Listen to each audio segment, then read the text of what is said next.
पृथ्वी का सबसे बड़ा महाभारत युद्ध कौरवों और पांडवों के बीच लड़ा गया था, जो 18 दिनों तक चला।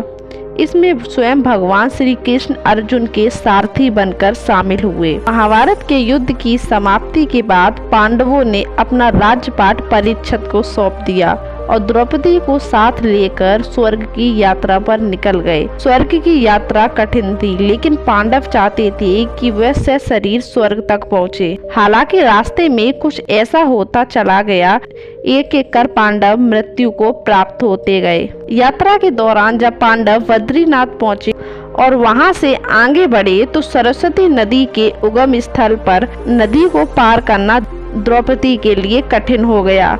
ऐसे समय में भीम ने एक बड़ी सी चट्टान उठाकर नदी के बीच डाल दी। द्रौपदी ने इस चट्टान पर चढ़कर सरस्वती नदी को पार किया था। कहते हैं कि माना गांव में सरस्वती के उगम पर आज भी इस चट्टान को देखा जा सकता है। इसे वर्तमान में भीम पुल कहा जाता है। हालांकि महाभारत की कथा अनुसार पांचों पांडव, द्रौपदी तथा एक कुत्ता आगे चलने लगे। एक जगह द्रौपदी लड़खड़ाकर गिर गई। द्रौपदी को गिरा देख भीम ने युधिष्ठिर से पूछा कि द्रौपदी ने कभी कोई पाप नहीं किया, तो फिर क्या हुआ कि आज वह नीचे गिर गई। युधिष्ठिर ने कहा, द्रौपदी हम सभी में अर्जुन को अधिक प्रेम करती थी, इसलिए उनके साथ ऐसा हुआ। ऐसा कहकर युधिष्ठिर द्रौपदी को देखे बिना ही आगे बढ़ गए। लोगों के अनुसार स्वर्ग यात्रा के दौरान द्रौपदी भीम का सहारा लेकर चलने लगी, लेकिन द्रौपदी ज्यादा दूर तक नहीं चल पाई और उनकी गिरकर मौत हो गई। ऐसे समय भीम ने द्रौपदी को संभाला। उस समय द्रौपदी ने कहा कि सभी भाइयों में भीम ने ही मुझे सबसे ज्यादा प्यार किया और मैं अगले जन्म में फिर से भीम की पत्नी बनना पसंद करूंगी। थोड़ी देर बाद सहदेव भी गिर पड़े। तब भीम ने पूछा, सहदेव क्यों गिरा? युधिष्ठिर ने कहा कि सहदेव किसी को अपने जैसा विद्वान नहीं समझता था, इसी दोष के कारण गिरना पड़ा। कुछ देर बाद नकुल भी गिर पड़े। भीम के पूछने पर युधिष्ठिर ने बताया कि नकुल को अपने रूप पर बहुत अभिमान था, इसीलिए आज इसकी यह गति हुई है। थोड़ी देर बाद अर्जुन भी गिर पड़े। भीम के पूछने पर युधिष्ठिर ने बताया कि अर्जुन को अपने पराक्रम पर अभिमान था। अर्जुन ने कहा था कि मैं एक ही दिन में शत्रुओं का नाश कर दूंगा, लेकिन ऐसा कर नहीं पाए। अपने अभिमान के कारण ही अर्जुन की आज यह हालत हुई है। ऐसा कहकर युधिष्ठिर आगे बढ़ गए। थोड़ी आगे चलने पर भीम भी गिर गए। तब भीम ने गिरते वक्त युधिष्ठिर से इसका कारण पूछा। उन्होंने बताया कि तुम खाते बहुत थे और अपने बल का झूठा प्रदर्शन करते थे, इसीलिए तुम्हें आज भूमि पर गिरना पड़ा। ये कहकर युधिष्ठिर आगे चल दिए।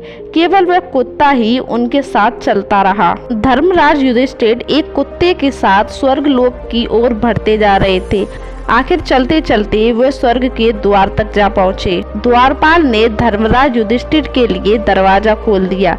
धर्मराज ने पहले आदेश दिया कुत्ते को कि सब पहले तुम अंदर जाओ। नीच कुत्ता स्वर्गलोक में कैसे जा सकता है? पहरेदारों ने उसे यह कहकर अंदर जाने से रोक दिया। धर्मराज ने कहा कि इस निरीह प्राणी ने पृथ्वी लोक से यहाँ तक मेरा साथ दिया है, मैं इसे अकेला छोड़कर स्वर्गलोक में नहीं जाऊंगा। इसके बाद स्वर्गलोक के प्रमुख पहरेदार ने कहा कि यदि आप अपने तमाम पुण्यों के फल इस कुत्ते को दे देते हैं तो यह स्वर्गलोक जा सकता है। युधिष्ठिर ने उत्तर दिया कि मैं अपने सारे पुण्यों के फल अपना साथ देने वाले इस निरीह प्राणी को देने में अपना जीवन सार्थक मानता हूँ। यह सुनते ही स्वर्गलोक के देवता धर्मराज युधिष्ठिर की जय जयकार कर उठे। उन्हें सशरीर स्वर्गलोक में प्रवेश मिला। स्वर्ग जाकर युधिष्ठिर ने देखा कि वहां दुर्योधन एक दिव्य सिंहासन पर बैठा है, अन्य कोई वहां नहीं है। यह देखकर युधिष्ठिर ने देवताओं से कहा कि मेरे भाई तथा द्रौपदी जिस लोक में गए हैं, मैं भी उसी लोक में जाना चाहता हूँ। मुझे उनसे अधिक उत्तम लोक की कामना नहीं है। तब देवताओं ने कहा कि यदि आपकी ऐसी ही इच्छा है तो आप इस देवदूत के साथ चले जाइए, यह आपको आपके भाइयों के पास पहुंचा देगा। युधिष्ठिर उस देवदूत के साथ चले गए। देवदूत युधिष्ठिर को ऐसे मार्ग पर ले गया जो बहुत खराब था। उस मार्ग पर घोर अंधकार था। उसके चारों ओर से बदबू आ रही थी। इधर उधर मुर्दे दिखाई दे रहे थे। लोहे की चोंच वाले कौवे और गीध मंडरा रहे थे। युधिष्ठिर ने देवदूत से पूछा कि हमें इस मार्ग पर और कितनी दूर चलना है और मेरे भाई कहाँ हैं? युधिष्ठिर की बात सुनकर देवदूत बोला, देवताओं ने कहा था कि जब आप थक जाएं तो आपको लौटा लाऊं। यदि आप थक गए हैं तो हम पुनः लौट चलते हैं। युधिष्ठिर ने ऐसा ही करने का निश्चय किया। जब युधिष्ठिर वापस लौटने लगे तो उन्हें दुखी लोगों की आवाज़ सुनाई दी। वे युधिष्ठिर से कुछ देर वहीं रुकने के लिए कह रहे थे। युधिष्ठिर ने जब उनसे उनका परिचय पूछा तो उन्होंने कर्ण, भीम, अर्जुन, नकुल, सहदेव तथा द्रौपदी के रूप में अपना परिचय दिया। जब युधिष्ठिर ने उस देवदूत से कहा कि तुम पुण्य देवताओं के पास लौट जाओ, मेरे यहाँ रहने से यदि मेरे भाइयों को सुख मिलता है तो मैं इस दुर्गंध स्थान पर ही रहूँगा। देवदूत ने यह बात जाकर देवराज इंद्र को बता दी। युधिष्ठिर को उस स्थान पर अभी कुछ ही समय बीता था कि सभी देवता वहां पहुंच गए। देवताओं के आते ही वहां सुगंधित हवा चलने लगी। मार्ग पर प्रकाश छा गया। जब देवराज इंद्र ने युधिष्ठिर को बताया कि तुम्हें अश्वत्थामा के मरने की बात कहकर छल से द्रोणाचार्य को उनके पुत्र की मृत्यु का विश्वास दिलाया था, इसी के परिणाम स्वरूप तुम्हें भी छल से ही कुछ देर नरक के दर्शन करने पड़े।